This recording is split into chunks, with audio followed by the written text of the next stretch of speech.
So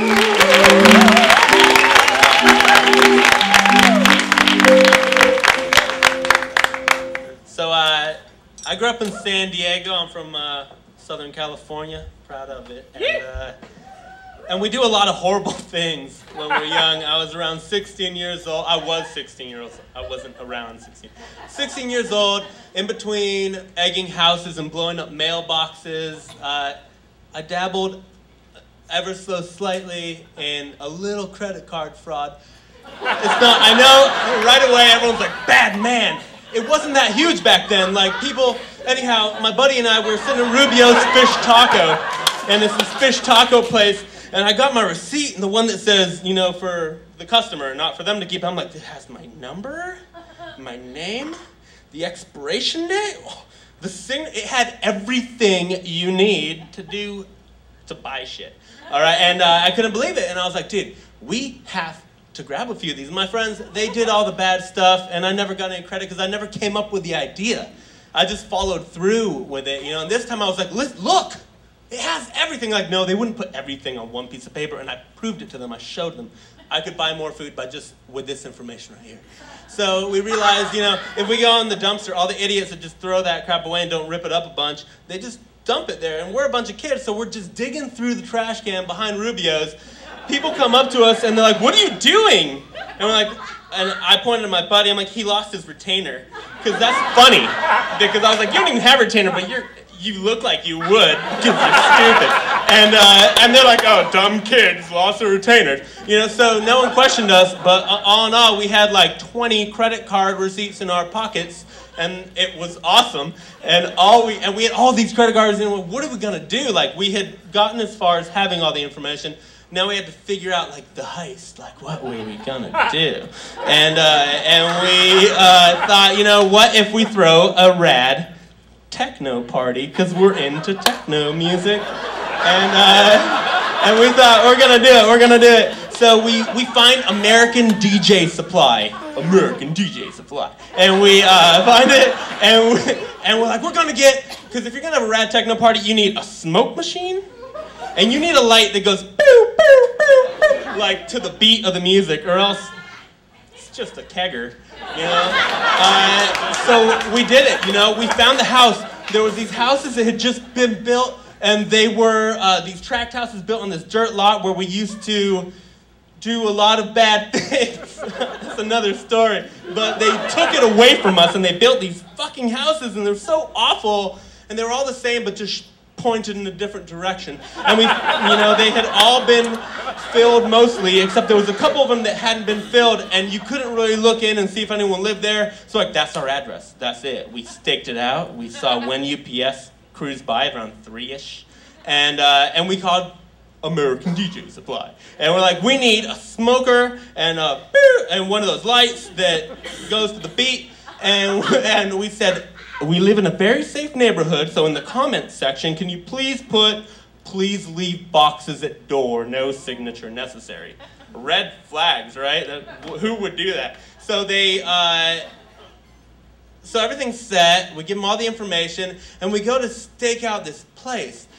You know, we show up a half an hour early, around 2:30, 2:15, and we're sitting there, my buddy Byron Binkley. He's so smart, but he's such a moron. Like, he's so dangerous because he's so smart.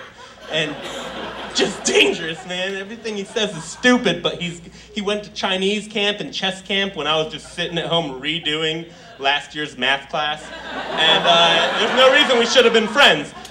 But we were sitting there in his car because he had his car. I didn't have a car yet, and the UPS truck, you know, is on the way, and we look and we're like, is that the house right there?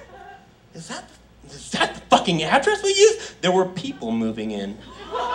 And they had the garage door open, filled with boxes, pretty lady, pretty husband, kids rolling around little bikes in front. I was like, holy shit, let's just get out of here. He's like, what could hurt? Let's just stick around and see what happens. So we stick around, and the UPS truck shows up, and my heart's beating. I'm like, dude, let's just go. The gig is up. And he's like, no, man, they got our shit. And this lady's gonna end up with our shit. And the lady, the UPS driver runs out, gives her this big box, and the lady just goes, and the UPS driver's doing this, and there's all this motion, and all of a sudden the truck goes back to the box, and I'm like, I'm sorry, the box goes back to the truck. And he's like, and Byron's like, oh no, sorry, the UPS driver's got our shit now. And like, so I'm like, let's go home. Good idea right now. And he doesn't, you know, he follows the truck. And we're following the truck through neighborhoods. I'm like, dude, what are we doing now? Why are we following it? And he's like, we're gonna get our stuff, man. There's a party tonight. I didn't tell you guys, that party was that night. Like, there was, and we told people, smoke machine. And so ended up going through all these neighborhoods, and he told me, I'm gonna get on that truck, I'm gonna get our shit. And I'm like, you're not getting on the truck and getting, so the truck pulls up to this apartment complex, it's huge. The lady has to run into the parking structure, through it, we knew the apartment complex. He's like, I'm going, take the wheel. So he jumps out of the car and runs towards the truck. Meanwhile, rips his shirt off and tucks it in the back pocket like he did when bad shit was about to go down. And I'm like, that's gonna help us. And he gets in the truck, and right as he gets on the truck, I see the lady coming back, and I jump in the driver's seat, so I'm like, I can't just be sitting here right behind the truck. It's like, I have my driver's permit at this point. We're way beyond that. And the truck takes off. I'm like, Byron's on that truck! So I fucking shoot past the truck so it doesn't look like I'm just following her. I just keep driving. I go up to the cul-de-sac, turn around, and I'm coming back down. I'm like, oh my God, what's gonna happen? So I'm driving by, and I'm like, as soon as, it's been like 3 minutes, I'm like, the cops are gonna be there, he's gonna be on the ground, or she's gonna hit her, and because he would have hit her. And we go, you know, and the UPS truck passes me. I'm like, holy shit, she's still conscious. He might still be on that truck. So I keep going, and I see Byron a block later in the middle of the street like this, swinging his shirt in the air. And I'm like, he's trying to wave me down, like, it's me, it's me. Like, he gets in the car, and I'm like, holy shit, what happened? He's like, she got in the truck, man.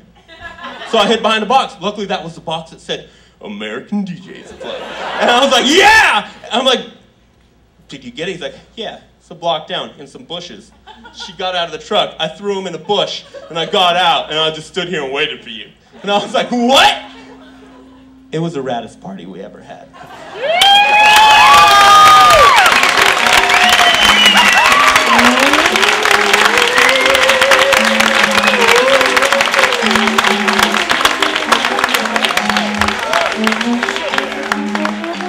That's a good way to end the night. Holy fucking shit.